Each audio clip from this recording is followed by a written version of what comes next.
Lu udah gue jadiin host, Sat? On cam Udah, teh, on boleh deh. cam. Ya, ntar,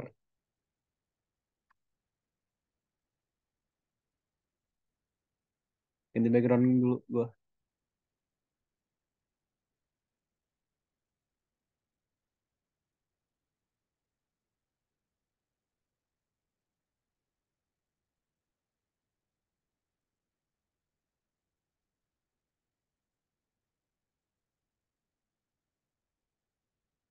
Mulai ya.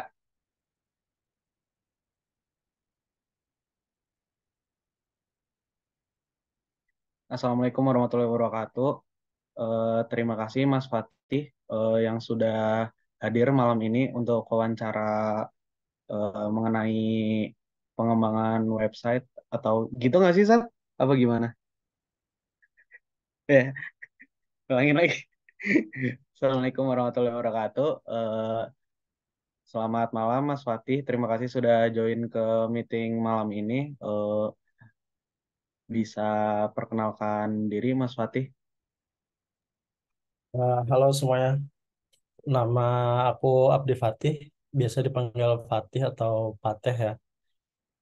Sekarang kerja di BFI Finance, divisinya Quality Assurance Engineer buat testing websitenya. Itu aja. Baik, langsung aja ya Mas Fatih ke pertanyaannya.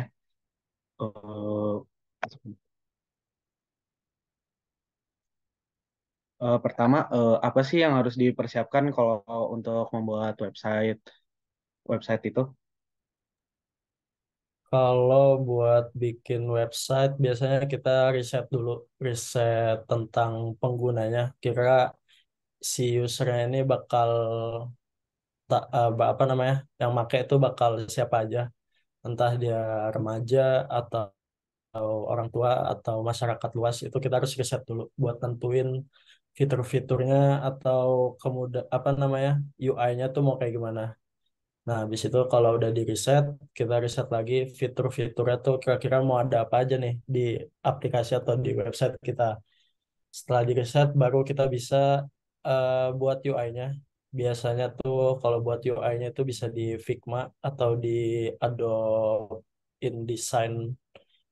Ya, biasanya dua tools itu. Atau bisa juga pakai yang lain. Setelah itu kita eh, testing lagi si UI-nya tuh ke user. Kita ambil sampel aja, misal kayak 10 atau 15 user. Cuman harus beda-beda. Kayak misal 5 eh, remaja atau 5 lagi orang tua, itu bebas gimana kalian. Nah, kalau udah dapat hasil testingnya, misal dari hasil testingnya itu kurang memuaskan, bisa diulang lagi si pembuatan UI-nya sampai benar-benar sesuai sama yang tadi udah di reset. Kalau udah selesai bikin UI-nya, baru kita bisa bikin websitenya. Kita bisa pakai WordPress, bisa pakai Wix juga, atau bisa pakai Framer, atau bisa ngoding sendiri pakai Visual Studio Code, itu juga bisa. Kalau udah jadi websitenya, nanti kita testing biasanya. Kita testing semua fiturnya, itu udah berjalan baik atau belum. Misal udah berjalan baik, baru bisa di hosting bahasanya, atau bisa di deploy biar orang-orang lain atau si user itu bisa pakai. Itu sih biasanya. Berikut pertanyaan selanjutnya. Hmm, Kira-kira untuk web e-commerce seperti kita yang thrift store itu yang harus ada tuh menurut Mas Fatih apa aja ya? Yang harus ada ya, biasanya itu kalau e-commerce, apalagi tentang thrift store, itu biasanya kayak ada galeri produknya, terus ada deskripsi-deskripsinya, terus juga ada ya ada keranjangnya, keranjang belanja, terus ada info pengiriman atau returnya, terus ada proses check out atau juga pembayaran, terus ada sistem penilaian sama apa namanya, biasanya itu ulasan. Jadi biar si apa namanya, user itu tahu kalau misal barang itu kayak gimana bentuknya gitu sih. Oke. Pertanyaan selanjutnya, eh, apa sih yang paling penting dalam merancang tampilan situs web yang menarik?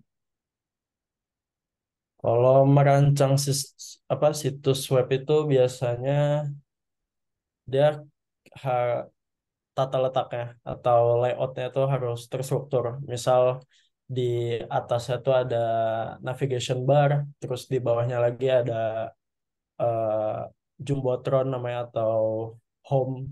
Itu kayak misal isinya tuh kayak tentang apa ya?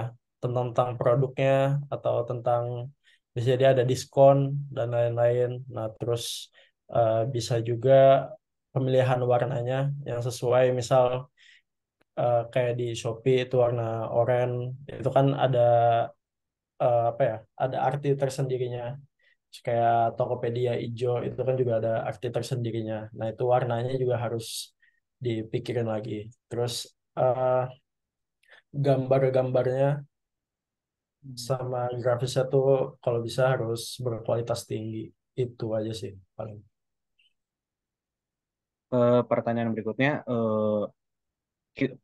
menurut Mas Fatih perlu nggak sih kita nge-hosting web atau domain untuk mempermudah untuk pengguna gitu?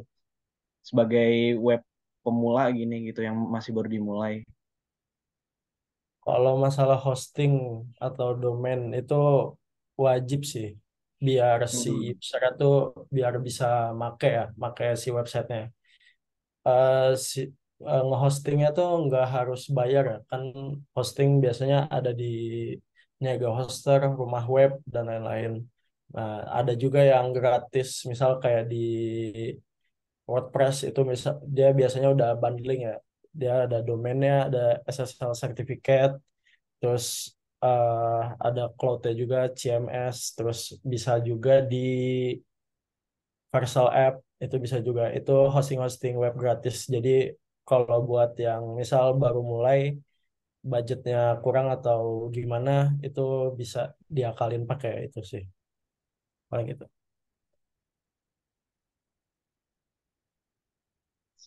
Pertanyaan berikutnya,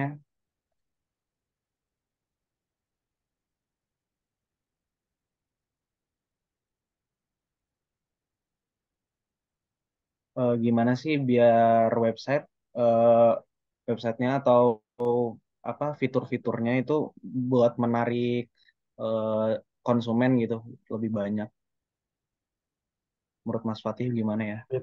Fitur-fitur yang buat menarik pelanggan itu bisa lewat fitur misal kayak diskon, misal kayak ada tiap apa ya kayak misal kayak 11 11 12 12 gitu-gitu kayak kalian ngasih diskon ke usernya atau ada penawaran pakai voucher-voucher kayak di Shopee gitu. Nah, itu bisa juga atau bisa pakai sistem poin. Jadi kayak loyalitas si pelanggan tuh bisa apa ya? Kita bisa dapat loyalitas si pelanggannya juga pakai sistem poin. Jadi kayak ada level-levelnya. Nah, di tiap levelnya tuh ada benefit-benefitnya tersendiri. Paling gitu sih.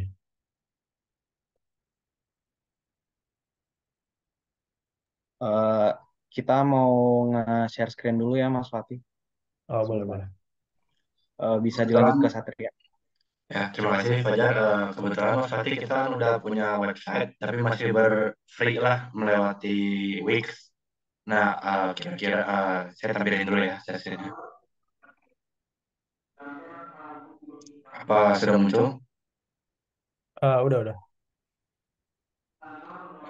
Kurang lebih seperti ini tampilannya. Saya rundown dulu ya dari awal, dari home sampai ke beres ya. Di sini kita ada home-nya. Tadi yang ada animasi fading ya masuk. Terus di sini dari awal kita udah punya eh, masing-masing domain langsung ke akun yang udah kita punya. Itu akun Outreach dari ada dari Facebook, dari Instagram, dan dari WhatsApp. WhatsApp-nya langsung adding nomor gitu. Memang kebetulan agak lemot ya.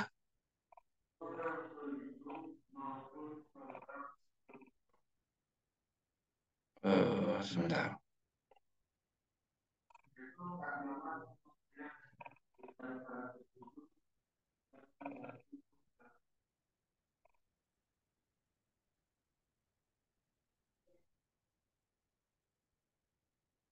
Nah, contohnya kayak ini langsung ke Facebook. Ini juga nyambung ke Instagram, cuma kebetulan Instagramnya lagi error tadi ada ini soal login. Pertama dari situ, kedua kita langsung berikut lanjut ke bagian galerinya. Di sini nampilin simpel-simpel aja sih beberapa produk sampel, flanel sama deskripsi dalam bahasa Inggris itu. Di sini juga ada contoh video-videonya yang udah pernah dibuat di TikTok sama Instagram. Lalu di sini juga ada link klik langsung ke Shopee-nya. Kebetulan karena kita juga udah punya eh, buat check out langsung dari Shopee sama Tokped. Cuman untuk di sini kita hanya masukin Shopee saja. Nah, ini beberapa produk yang udah pernah dijual juga. Lalu beberapa sampel foto lagi. Ini pun masukin deskripsi. Kita itu ada promo-promo yang bedain dari yang lain itu. Kita jualnya nggak cuma satuan, tapi ada beberapa bundling. Kayak misal, kalau misalnya beli dua itu langsung lebih murah ketimbang beli satu. Kayak gitu. Nah, ada beberapa contoh lagi. Lalu ke yang terakhir, ini ada about. Ini ada dari deskripsi kita, lokasinya, dan apa yang kita jual, apa yang kita berikan. Berikut dengan kontak personnya, lewat email dan nomor telepon, dan base-nya. Nah, kira-kira menurut Mas Fatih ini ada nggak kira-kira ya masukan atau revisian atau saran apapun yang menurut Mas Fatih bisa diaplikasikan ke website kami gitu. Kalau menurut aku flow-nya sih udah bagus ya. Kayak dari awal itu dari home terus ada button langsung ke shop now, terus ada galeri-galerinya juga. Itu udah bagus flow-nya. Mungkin yang bisa ditambahin kayak testimoni-testimoni dari pelanggannya ya. Kalau ini kan sistem jual belinya dia ke Shopee kan, nggak di apa namanya, nggak di website sendiri. Misal kalau kayak gitu boleh kayak ulasan ulasan yang kayak ada di Shopee-nya itu bisa dimasukin ke sini gitu. Itu bisa juga. Jadi si usernya atau si calon pembelinya yang masuk ke website ini dia udah tahu gitu. Oh ternyata emang benar ini bahan-bahannya atau kualitasnya tuh dari toko ini tuh bagus gitu. Itu bisa juga. Paling itu sih yang bisa ditambahin. Baik, baik, baik, Pak. Terima kasih banyak Mas Wati ya masukannya. Mungkin berarti kalau saya simpulin kita bagus baiknya itu masukin ini ya testimoni-testimoni mungkin dari Instagram, dari Facebook, dan mungkin dari Shopee juga ke website agar website ini lebih punya value kalau orang-orang masuk website ini ada daya tariknya gitu, ada rasa kepercayaan buat sampai ke tahap checkout barang gitu ya. Betul, betul. Baik, baik, baik. Sudah sekian sih kalau misalnya dari interview dari saya, mungkin teman-teman ada yang mau nambahin bertanya atau mana? Kalau dari saya udah cukup sih. Berarti tadi dari semua pertanyaan sudah terjawab ya sama Mas Fatih, bahkan sampai ke review website pun sudah diperlihatkan dan sudah ada masukan dari Mas Fatih ya. Berarti cukup sekian saja kalau begitu dari interview dari kelompok kami dari perwakilan Telkom. Terima kasih banyak ya Mas Fatih sudah meluangkan waktunya dan sudah memberikan masukan dan jawaban-jawaban terhadap interview kami. Siap. Terima kasih juga ya. Semoga sukses. Baik, kalau gitu mungkin kita sesi dokumentasi dulu ya, kayak di screenshot ya, seperti ya. Oke, satu, dua, baik. Sudah saja sih sepertinya kalau begitu ya, karena ini juga cuma 40 menit Zoom-nya. Terima kasih banyak Mas Fatih, terima kasih banyak buat teman-teman juga udah meluangkan waktunya. Eh, Cukup sekian, Assalamualaikum warahmatullahi wabarakatuh. Waalaikumsalam.